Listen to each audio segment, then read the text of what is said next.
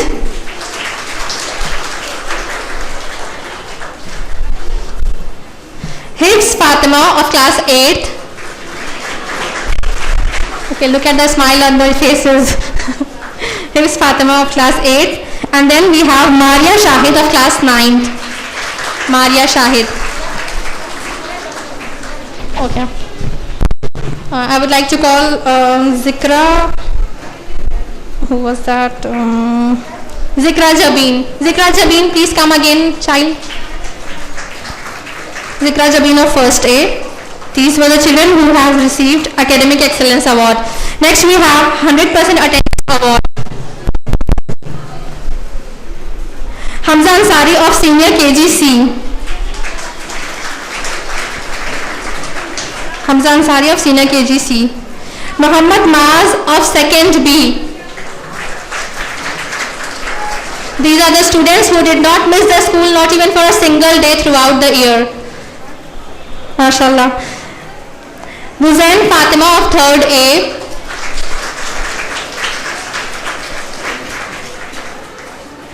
Abdul Kareem of 3rd B.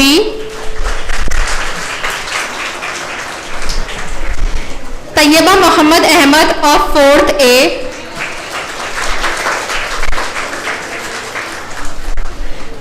Tuba Shamim Ansari of 5th A.